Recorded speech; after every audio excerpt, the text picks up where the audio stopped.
فضل و کرم سے ہم آغاز کرتے ہیں سورۃ الفاتحہ سے۔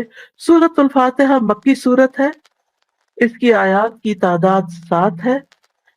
ترتیب کے اعتبار سے یہ قرآن مجید کی پہلی سورت ہے، نزول کے اعتبار سے قرآن مجید کی چوتھی سورت ہے۔ پہلی اقرأ بسم ربک الذی خلق، دوسری المزمل، تیسری المدثر اور چوتھی الفاتحہ۔ یہ سورت اللہ تعالیٰ کی حمد سے شروع ہوتی ہے، الحمدللہ سے، اور پہلی ہی آیت میں ہمیں اللہ کا لفظ جلالہ مل جاتا ہے جو اللہ تعالیٰ کا ذاتی نام ہے۔ اس سورت مبارکہ کے اور بھی کئی نام ہیں۔ الفاتحہ کے علاوہ اس کو فاتحۃ الکتاب بھی کہا جاتا ہے، ام القرآن، ام الکتاب، السبع المثانی، القرآن العظیم، سورۃ الحمد، الشفا، یہ نام بھی اس سورت۔ اس کے علاوہ الصلاۃ بھی اس کو کہا گیا ہے۔ فاتحہ کا مطلب ہوتا ہے ابتدا کرنا، آغاز کرنا۔ اس کا نام فاتحہ اس لیے ہے کہ اس سے کتاب اللہ کا آغاز ہو رہا ہے، اور اسی طرح نماز میں بھی قرات کا آغاز، قرآن پڑھنے کا آغاز اسی سورت کے ساتھ ہوتا ہے، یعنی نماز کے میں بھی قرآن کا افتتاح سورۃ الفاتحہ کے ساتھ ہوتا ہے۔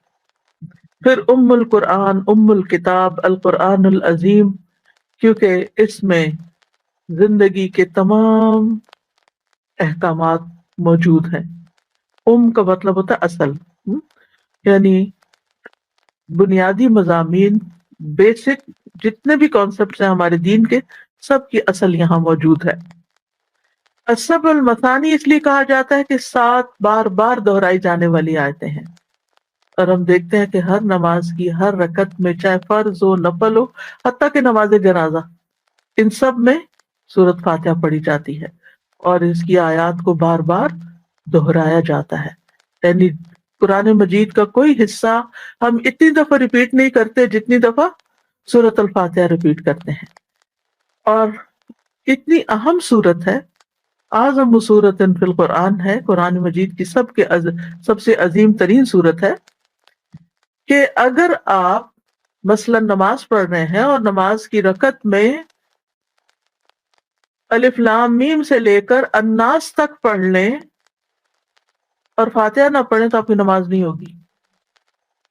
لیکن اگر آپ صرف الفاتحہ پڑھ لیتے ہیں اور باقی سورت پڑھنی یاد نہیں رہی، نماز ہو جائے گی۔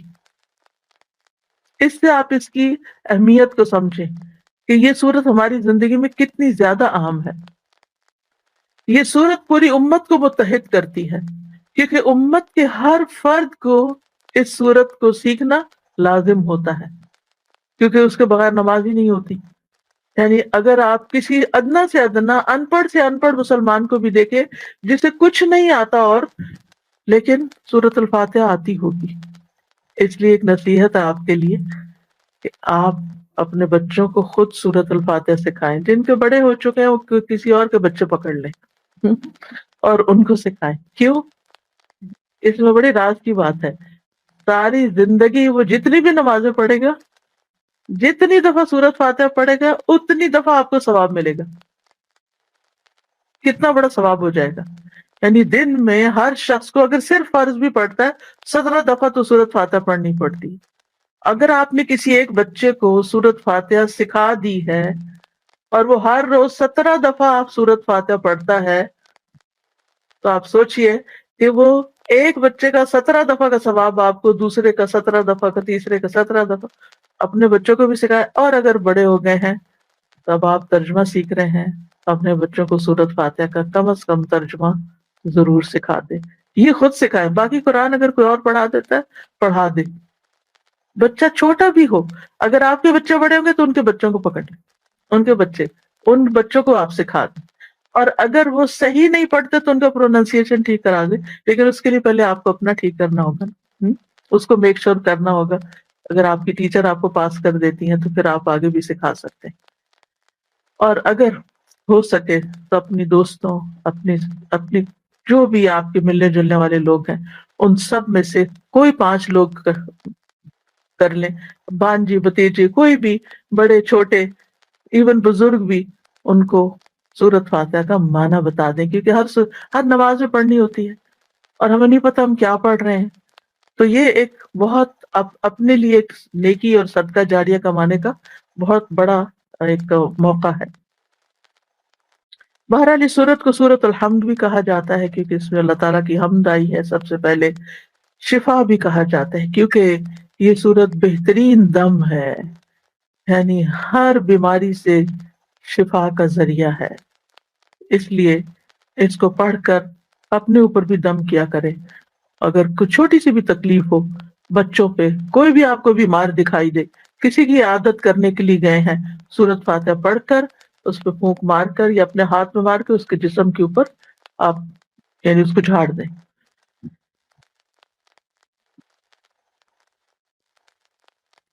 اس سورت کو قرآن مجید کی سب سے افضل سورت کہا گیا ہے. حضرت انس سے روایت ہے، وہ کہتے ہیں کہ نبی صلی اللہ علیہ وسلم کسی سفر میں تھے تو ایک آدمی آپ کے پاس اترا. اس نے بتایا کہ نبی صلی اللہ علیہ وسلم نے اس کی طرف متوجہ ہو کر فرمایا، کیا میں تمہیں قرآن کے افضل حصے کے بارے میں نہ بتاؤں؟ پھر آپ نے اس پر سورت الحمد للہ رب العالمین کی تلاوت فرمائی. اس سے پتہ چلتا ہے کہ یہ سب سے افضل حصہ ہے قرآن کا. اس کو پڑھنے والے کی دعا قبول ہوتی ہے. ابن عباس کہتے ہیں کہ اس دوران کہ جبریل علیہ السلام نبی صلی اللہ علیہ وسلم کے پاس بیٹھے ہوئے تھے کہ اچانک انہوں نے اوپر سے ایک آواز سنی. انہوں نے اپنا سر اٹھایا تو جبریل علیہ السلام نے فرمایا، یہ آسمان کا ایک دروازہ ہے جسے صرف آج کے دن کھولا گیا ہے، اس سے پہلے کبھی نہیں کھولا گیا. پھر اسی سے ایک فرشتہ اترا تو جبریل علیہ السلام نے فرمایا، یہ فرشتہ جو زمین کی طرف اترا ہے یہ اس سے پہلے کبھی نہیں اترا، آج پہلی دفعہ اترا ہے. پھر اس فرشتے نے سلام کیا اور کہا کہ آپ کو 2 نوروں کی خوشخبری ہے جو آپ ہی کو دیے گئے ہیں، آپ سے پہلے کسی نبی کو نہیں دیے گئے. ایک سورۃ الفاتحہ اور دوسری سورۃ البقرہ کی آخری آیات. جب بھی آپ ان دونوں میں سے کوئی بھی دعا یا جملہ پڑھیں گے، یعنی جیسے اہدنا الصراط المستقیم یا آخری آیات میں بھی دعا ہے، تو آپ کو مانگی ہوئی چیز ضرور عطا کر دی جائے گی. تو آپ کو زندگی میں کسی بھی چیز کے بارے میں گائیڈنس چاہیے نا، میں کیا کروں کیا نہ کروں. آپ جب کوئی ایسا مسئلہ پیش آتا نا، کبھی آپ دائیں پوچھتے کبھی بائیں، کبھی اس سے مشورہ کبھی اس سے، کوئی ایک بات کرتا ہے دوسرا اس کی الٹ کر دیتا ہے، وہ انسان کنفیوز ہو جاتا ہے کیا کروں کیا نہ کروں، ایک بے چینی سے لگی رہتی. آپ سورۃ الفاتحہ پڑھ کے اور تکرار کے ساتھ پڑھیں، اہدنا الصراط المستقیم، اہدنا الصراط المستقیم، اہدنا الصراط المستقیم. پڑھتے رہیں پڑھتے رہیں پڑھتے رہیں. کوئی گنتی کی ضرورت نہیں، گننے پہ توجہ نہ دیں کہ اچھا کتنی دفعہ ہو گیا، دھیان ادھر چلا گیا. نہیں ادھر نہیں دھیان کرنا، دھیان صراط مستقیم کی طرف. یا اللہ مجھے اس معاملے میں صحیح رہنمائی دے، مجھے کیا کرنا چاہیے، مجھے نہیں پتا، آپ کو پتا ہے. کیونکہ بہت دفعہ لوگوں کے مشورے میں آ کے انسان ایسا ڈیسیژن لے لیتا ہے کہ آگے جا کے کھڈے میں اتر جاتا ہے، تو پھر پریشان ہوتا ہے. اللہ سبحانہ و تعالیٰ بندے کا ہاتھ پکڑ لیتا ہے، اللہ تعالیٰ اس کو سیدھا رستہ دکھاتا ہے. تورات، زبور اور انجیل میں اس جیسی صورت نہیں، لہذا آپ خوش قسمت ہیں کہ اس دنیا کے اس وقت اس حصے میں پیدا ہوئے کہ آپ کو قرآن کی دولت ملی اور یہ صورت ملی قرآن مجید کے ذریعے. اور پھر اس کو والقرآن العظیم بھی کہا گیا، جیسے سورۃ الحجر میں آتا ہے وَلَقَدْ آتَيْنَاكَ سَبْعًا مِّنَ الْمَثَانِي وَالْقُرْآنَ الْعَظِيمِ، اور بلا شبہ یقیناً ہم نے آپ کو بار بار دہرائی جانے والی 7 آیتیں اور بہت عظمت والا قرآن عطا کیا ہے.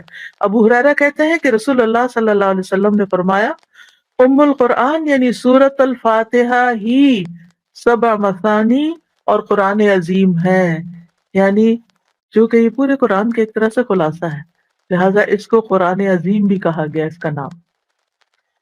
یہ لازمی شفا دینے والی صورت ہے. ابو سعید خدری کہتے ہیں کہ ہم ایک سفر میں تھے، ہم نے ایک قبیلے کے نزدیک پڑاؤ کیا، وہاں ایک لونڈی آئی اور کہنے لگی قبیلے کے سردار کو بچھو نے کاٹ لیا ہے اور ہمارے قبیلے کے مرد موجود نہیں ہیں. کیا تم میں سے کوئی دم کرنے والا ہے؟ تو ہم میں سے ایک شخص ساتھ چلا گیا. ہم اسے دم کرنے والا خیال نہیں کرتے تھے، ہمارا نہیں خیال تھا کہ اس کو کوئی دم آتا ہے، لیکن اس نے جب دم کیا تو سردار تندرست ہو گیا اور اس نے اسے 30 بکریاں دینے کا حکم دیا. نیز ہمیں بھی دودھ پلایا، نہیں جتنے بھی مسافر تھے سب کو دودھ پلایا. جب وہ شخص واپس آیا تو ہم نے اس سے پوچھا کیا تم اچھی طرح دم کرنا جانتے ہو؟ اس نے کہا میں نے تو صرف الکتاب پڑھ کر دم کیا تھا، سورت فاتحہ پڑھی تھی، لیکن یقین کے ساتھ پڑھی تھی نا، اللہ سے مدد مانگی تھی.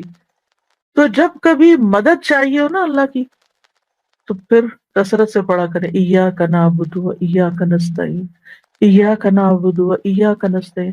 اللہ تیری عبادت کرتے ہیں، تجھ سے مدد چاہتے ہیں، چاہے اپنی ذات کا کوئی مسئلہ ہو، بیماری وغیرہ، چاہے اولاد کا مسئلہ ہو، چاہے کوئی جاب کا، بزنس کا، کوئی بھی مسئلہ ہو کہ اللہ تیری مدد چاہیے، تو مدد کر. کہیں بھی پھنسے، کہیں بھی اٹکے، کہیں بھی مشکل میں آئے. اب آپ دیکھیں کہ وہ ایک عام سا شخص ہے. ہمارے ہاں یہ تصور پایا جاتا ہے کہ دم کرنے والا کو بہت بڑا بزرگ ہونا چاہیے. یہ شخص دکھائی نہیں دے رہا تھا کہ وہ بہت بڑا بزرگ ہے، لیکن اس نے جب اخلاص کے ساتھ اس سورت کو پڑھا تو اسی میں اللہ تعالیٰ نے شفا دے دی. لہٰذا کسی بھی بیمار پر پورے یقین کے ساتھ پڑھیں، صرف کو وظیفہ سمجھ کر نہیں. پھر آپ دیکھیے کہ یہ نماز کا رکن ہے، اس کے بغیر نماز نہیں ہوتی. رسول اللہ صلی اللہ علیہ وسلم نے فرمایا لا صلاۃ لمن لم یقرأ بفاتحۃ الکتاب، جس شخص نے سورۃ فاتحہ نہیں پڑھی اس کی نماز ہی نہیں ہوئی. ایک اور روایت میں آتا مسند احمد کی، یہ تو صحیح بخاری کی روایت تھی، دوسری روایت میں ہے ہر وہ نماز جس میں سورۃ فاتحہ نہ پڑھی جائے وہ ناقص ہے، ناقص ہے، ناقص ہے، مکمل نہیں. نماز مکمل ہی نہیں ہوتی جب تک سورۃ فاتحہ نہ پڑھی جائے. سورۃ الفاتحہ سے قرآن کا آغاز کیوں کیا گیا؟ کیونکہ جو کچھ قرآن مجید میں آگے بیان ہونا تھا اس سب کو اجمالی طور پر یہاں بیان کر دیا گیا، جس کی آگے میں وضاحت کروں گی. ہم سب کے لیے اللہ سبحانہ تعالیٰ کا ایک حکم ہے کہ فَإِذَا قَرَأْتَ الْقُرْآنَ فَاسْتَعِذْ بِاللَّهِ مِنَ الشَّيْطَانِ الرَّجِيمِ، کہ جب آپ قرآن پڑھنے لگے تو شیطان مردود سے اللہ کی پناہ مانگ لیا کریں. تو یہ ایک ادب ہے، لازمی، ضروری، اللہ کا حکم ہے کہ قرآن مجید پڑھنے سے پہلے ہمیں تعوذ پڑھنا ہے. تعوذ نہیں ہوتا، یہ بعض لوگ اس کو تعوذ کہتے ہیں، تعوذ ہے. تعوذ کا مطلب ہوتا ہے اللہ تعالیٰ کی پناہ لینا، اللہ تعالیٰ کی حفاظت طلب کرنا. ہر شر کو، اس کو استعاذہ بھی کہتے ہیں، ہر شر کو ہٹانے کے لیے اور ہر خیر کو پانے کے لیے. ابن قیم کہتے ہیں استعیذ باللہ کا معنی ہے میں اللہ کی ذات کے ساتھ تحفظ چاہتا ہوں اور اس کے ساتھ حفاظت چاہتا ہوں اور اس کی طرف پناہ لیتا ہوں. تو آغاز کرتے ہیں اعوذ باللہ سے. اعوذ باللہ من الشیطان الرجیم.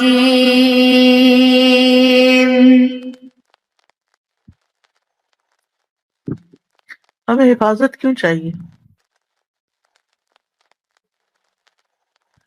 حفاظت کب چاہیے ہوتی ہے؟ آپ کا شیطان کو چھوڑیں ابھی میں سمپل حفاظت پوچھ رہی ہوں. جب ہمیں کسی چیز کا خوف ہوتا ہے نا، یا کوئی دشمن ہمارے پیچھے لگا ہوا ہوتا ہے تو پھر ہم کیا کرتے ہیں؟ اگر نیند میں بھی، خواب میں آپ یہ خواب دیکھ رہے ہو کہ کوئی آپ کے پیچھے آ رہا ہے تو آپ کیا کرنا چاہتے ہیں؟ فوراً حفاظت والی جگہ پہ کسی کمرے میں گھس جا رہے ہیں، چٹک نہیں لگا رہے ہیں، دروازہ لاک کر رہے ہیں، گاڑی کا دروازہ بند کر رہے ہیں، کھینچ رہے ہیں. ایسی خوابیں آتی ہیں نا کہ کوئی پیچھے لگا ہوا تو ہمیں حفاظت چاہیے اپنے آپ کو پروٹیکٹ کرنے کے لیے. ٹھیک ہے نا؟ جب آپ کو کورونا سے ڈر لگا تو آپ نے کیا کیا؟ ماسک لگا لیے. کیوں؟ پروٹیکشن کے لیے، حفاظت کے لیے. اچھا، اور کیا کیا؟ ویکسین لگوائی، گھروں میں بند ہو گئے. یعنی ان میں سے کون سی چیز بچا سکتی تھی کون سی نہیں وہ ایک الگ ہے بات، لیکن یہ کہ ہم سب جب بھی ڈرتے ہیں تو ہم پروٹیکشن چاہتے ہیں، حفاظت چاہتے ہیں۔ اللہ سبحانہ تعالیٰ شیطان کو ہمارا کھلا دشمن بتاتا ہے، وہ دشمن ہے، اس کے دشمن سمجھو، ہوا یعنی عدو لکم فاتخذوہ عدوا، اسے دشمن بناؤ، سمجھو دشمن۔ تو جب ہم اس کو دشمن سمجھتے ہیں تو پھر ہمیں اس سے کون بچا سکتا؟ وہ تو خبیث ہمیں نظر بھی نہیں آتا۔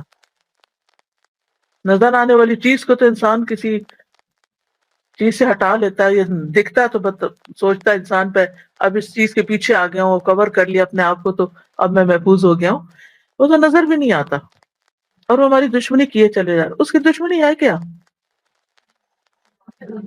کوئی ایک ہاتھ کھڑا کیا کرے، کیونکہ سب کی آواز مجھے اکٹھی نہیں سمجھ آتی۔ اچھا، اس کی دشمنی یہ ہے، اور آپ ہاتھ جنہوں نے کھڑا کیا وہ صرف بولے اوکے، سیدھے رستے سے ہٹا دو، اپنے آپ کو بڑا سمجھتا ہے، ہاں، دنیا میں انوالو کرتا ہے، ہاں، دشمن ہے وہ۔ اس نے کیا کیا تھا؟ آدم علیہ السلام کو جنت سے نکلوایا تھا، اب وہ آدم کی اولاد کا بھی دشمن ہے۔ اب وہ آدم کی اولاد کو واپس اس جنت میں نہیں جانے دینا چاہتا، کیونکہ وہ خود بھی نکالا گیا تھا۔ اب اس کو آدم اور آدم کی اولاد پر غصہ ہے، وہ کہتا ہے کہ یہ کوئی ایسا کام نہ کرے کہ جس سے یہ جنت میں جا سکے۔ تو جنت کا رستہ کس سے کھلتا ہے؟ علم کے رستے سے۔ جب آپ علم حاصل کرتے ہیں، علم کے رستے پر چلتے ہیں، تو حدیث میں آتا ہے نا، من سلک طریقا یلتمس فیہ علما سہل اللہ لہ طریقا الی الجنہ، جو علم کے رستے پر چلتا ہے، من سلک طریقا یلتمس فیہ علما، جس سے علم حاصل کرے، ایسے رستے پہ جاتا ہے، تو اللہ تعالیٰ سہل اللہ لہ طریقا الی الجنہ، اس کے لیے جنت کا رستہ آسان کر دیتے۔ اب وہ کیا کرتا ہے؟ علم کے راستے پہ آ کے بیٹھ جاتا ہے، سب سے مشکل کام بتاتا ہے اس کو۔ اور پھر ویسے بھی بچوں کو بھی آپ دے، چھوٹے چھوٹے بچوں کو بھی اسکول جانا مشکل لگتا، اچھا نہیں لگتا، کوئی بچہ صبح نہیں اٹھنا چاہتا اور نہیں جانا چاہتا، اور خاص طور پہ چھوٹے چھوٹے بچے بھی جب پہلی دفعہ جاتے ہیں تو کتنا روتے ہیں، کتنا تنگ کرتے ہیں۔ اگر آپ انہیں کہ چلو پارک، روئیں گے؟ کوئی بچہ کہے گا میں نے نہیں پارک جانا؟ سب چلیں گے، چلو شاپنگ چلتے ہیں، مال چلتے ہیں، سب چلیں گے، چلو اسکول چلتے ہیں، میرے پیٹ میں درد ہے، نہیں جانا چاہتے۔ علم دنیا کا بھی، کیونکہ دنیا کا علم حاصل کر کے بھی انسان اپنی زندگی آسان کرتا ہے، بہت سے شر سے بچتا ہے، اور وہ علم جو جنت میں لے جائے انسان کو، اس کو آسان کرے، اس کو تو بہت مشکل بناتا ہے۔ لہذا قرآن کا پڑھنا جو ہے، یہ اللہ تعالیٰ کا، ابھی آپ نے خود ہی بتایا کہ اللہ تعالیٰ کا قرب عطا کرتا ہے، جنت کی طرف لے جانے والا کام ہے، تو پھر کیا شیطان آسانی سے کرنے دے گا؟ نہیں۔ لہذا سب سے پہلے تو وہ رسی کاٹو جو شیطان کی ہے، اس کو تو پیچھے کرو، اور پھر اس رستے پہ چلو۔ تو اس لیے جب ہم سب سے پہلے قرآن مجید کھولتے ہیں پڑھنے کے لیے، تو اعوذ باللہ من الشیطان الرجیم پڑھتے ہیں۔ اس کے علاوہ بھی اس کے صیغے ہیں، اعوذ باللہ السمیع العلیم من الشیطان الرجیم۔ بہرحال ہم اللہ کی ذات کے ساتھ تحفظ چاہتے، شیطان سے ہمیں صرف اللہ بچا سکتا ہے، اس لیے ہم کہتے ہیں اعوذ باللہ، اعوذ باللہ، کہ میں اللہ کی پناہ لیتا ہوں، من الشیطان، شیطان سے۔ اور شیطان جو ہے، شیطانہ سے آپ نے ابھی پڑھا ہوگا کہ یہ شیطانہ کا معنی ہوتا ہے دور، جب کوئی دور چلا جائے تو شیطان جو ہے اپنے بدنیتی کی وجہ سے، اپنی بدعمالیوں کی وجہ سے ہر خیر سے دور ہے، ہر خیر سے دور ہے، اسی لیے اس کو شیطان کہا جاتا ہے۔ تو مفہوم کیا بیان کیا جاتا ہے؟ شیطان کون ہے؟ جو ہر خیر سے دور ہے اور خیر سے دور بھی کرتا ہے۔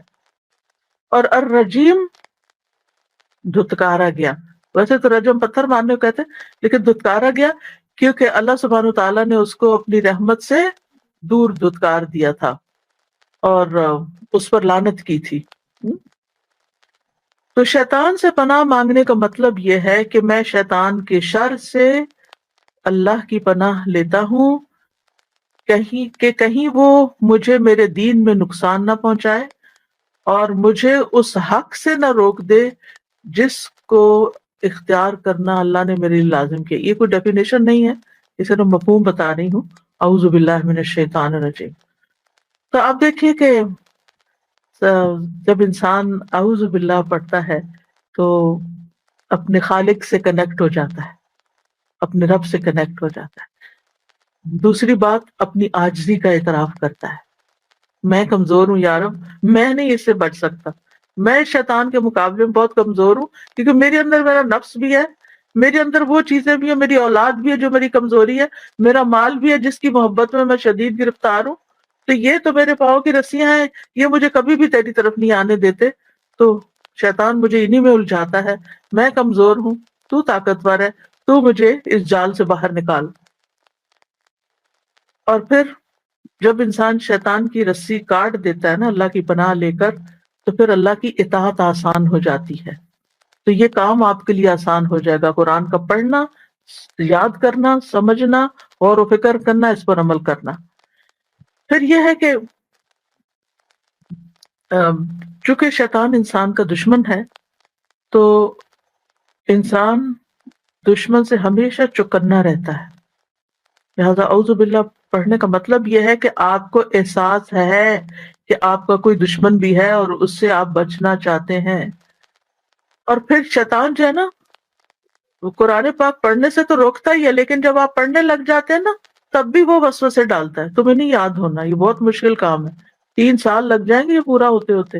اور بھی طرح کے یہ بھی کام ہے، وہ بھی، تمہیں تو ٹریول بھی کرنا ہوگا، اور تمہیں تو یہ مسئلہ بھی ہوگا، اور وہ تو یہ تو کام نہیں ہو سکے گا، اس لیے شروع ہی نہیں کرو. نہیں، دنیا کے سارے کام ہوتے رہتے ہیں، جتنا بھی ہو گیا اللہ تعالیٰ اس میں بھی ہدایت دے دے گا انشاءاللہ.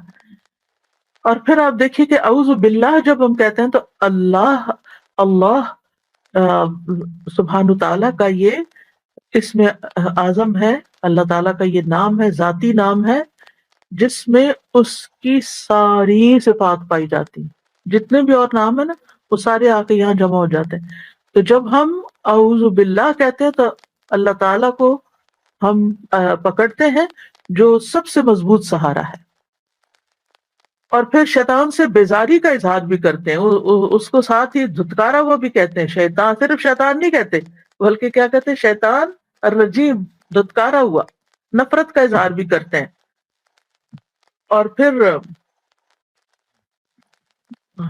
آپ دیکھیں کہ شیطان جو ہے نا، قرآن سے پتہ چلتا ہے کہ صرف وہ ابلیس ہی نہیں ہے، اور بھی ہیں. قل اعوذ برب الناس میں کیا آتا ہے؟ قل اعوذ برب الناس ملک الناس الہ الناس من شر الوسواس الخناس الذی یوسوس فی صدور الناس من الجنۃ والناس.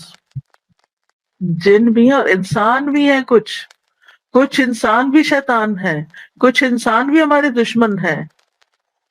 اور بعض اوقات وہ بڑے پیارے دشمن ہوتے ہیں جن سے ہم محبت کرتے ہیں، وہ ہوتے ہیں جو اپنی محبت کے واسطے دے کر اس رستے سے روکتے ہیں. وہ کہتے ہیں کیوں اپنی جان پہ ظلم کر رہی ہوں، کیوں اپنے آپ کو تھکا رہی، کیوں راتوں کو جاگتی ہوں، کیوں یہ امتحان کے چکر میں پڑ گئی.